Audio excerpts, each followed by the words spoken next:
The Magical Place by Dr. Milagro Langlois de Castaneda.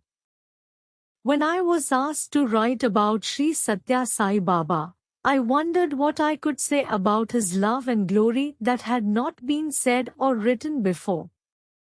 Considering it a loving command from my beloved Master, I am happy to share my experiences as an offering at his lotus feet.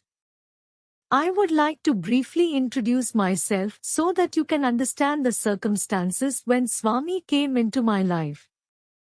At the age of 7, I lost my mother to a brain tumor that had made her completely blind. 2 years later, while we were still mourning her death, my only brother sadly died of leukemia after going through terrible pain, hospitalization, transfusions, and suffering. Needless to say, experiencing these two deaths at a young age had a devastating effect on my life. My young mind was led to believe that God loves everyone but me, that God is not my friend, that He gives happiness to others but not me, and that happy family life is for everyone else but me. I was always intellectually curious, and in 1982, while browsing in a bookstore, I came across the book Sai Baba, Man of Miracles. Thus began my adventure with the avatar of this age, Sri Satya Sai Baba. I had challenging times adjusting to Indian culture and traditions, and somehow, they have not always been pleasant. Added to that was the burden of struggles within myself, owing to childhood pains, loneliness, and unfulfilled desires. But finally, I slowly began to let go of unpleasant events and relationships of the past. I slowly realized that Swami was fully in charge, and being the perfect therapist that he is, on each trip he would let me experience his unconditional love and tenderness. Although he seemed not to listen to my pleas to deal with my pain, in the depths of my being, I knew that it was all for the ultimate good of my spiritual journey. Since I knew what awaited me, we embarked on a trip to Prashanti Nilayam with a mindset to enjoy the bliss of his darshan. But it was not all that easy. A few days after arriving in the ashram, I was afflicted by the familiar interview syndrome, as I jokingly call the desire for an interview that permeates every devotee who sets foot in the ashram.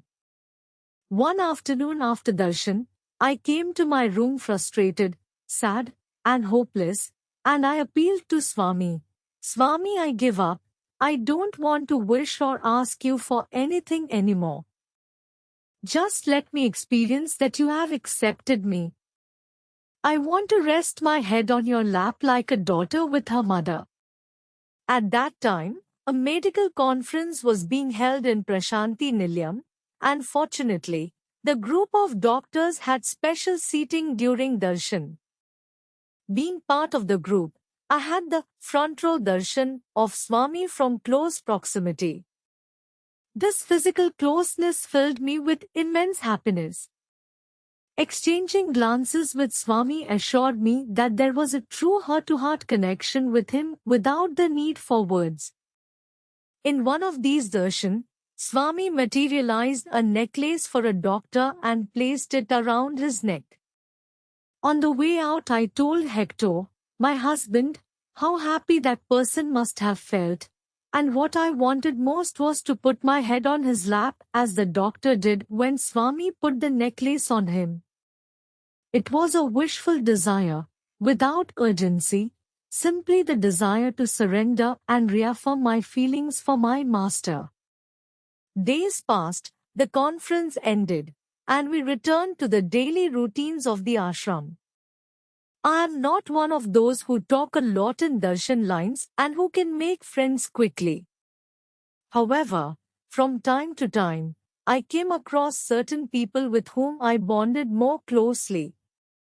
We did not even waste time exchanging our names, as it was not necessary. We simply shared the joy of the moment and the most intimate experiences of our spiritual life.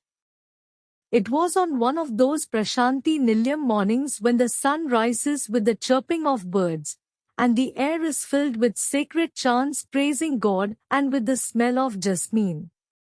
I received a beautiful message from a friend whose words have been etched in my memory forever.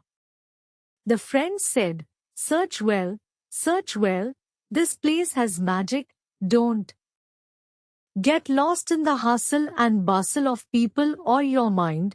Focus on Swami and look for the interview. The time to enter the darshan hall came soon and our conversation ended. Inside the darshan hall, moments before I began meditating, I asked from within my heart for the inner view, which gave me a lot of peace. The darshan was as usual, but at the end, I saw that my husband, Hector, got up and called me, which meant that Swami had called us for an interview.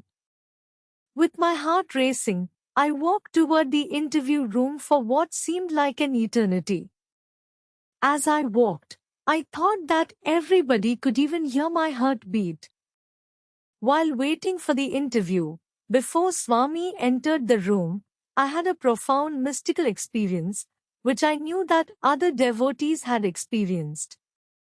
My heart was overflowing with love and gratitude, and I was so moved that a stream of tears flowed, and I was unable to keep my composure. I was unable to do anything to stop what was happening to me.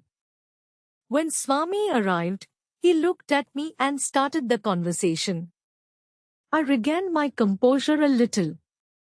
It is very difficult to describe in words the deep feeling of love and joy that saturated each cell of my body and permeated my being, the depth of his gaze, and the sweetness of his voice. Perhaps I tasted a drop of his divinity, and that is what I believe he gifted me. I will keep this spiritual experience as the most precious treasure of my life. With Swami's promise of blessing us with another interview soon, I left, brimming with joy and peace as if the 14 years that had passed since our last interview was a distant memory. This was the same Swami who knew us, who knew our innermost thoughts. This was the same Swami of my spiritual longing and my dreams, who loved me with the love of 1,000 mothers. He was the same Swami who moved my heart to tears with a single look, even as my tears start flowing, just thinking of him, as I write these lines. It was my Swami. Life in the ashram continued as before, but I had found the way to the magical place within me. The inner experiences multiplied, and I was able to look truly into my heart. I was able to recognize the girl of my childhood. I was able to observe and care for her. I was able to experience her innocence, goodness, and simplicity. I was able to feel her pain and loneliness, her search for herself, and finally, I was able to integrate her into my adult life with amazing depth and determination. Just as he had promised, 4 days later Swami called us for a second interview. With his infinite love and knowing my most intimate thoughts, he materialized a gold chain for me along with a pendant with his image on it, and he placed it around my neck. He allowed me to kneel, place my head on his lap, and he whispered, "Your heart is my seat, your heart is my throne." That was an affirmation that he accepted my surrender to him and blessed me with his infinite love.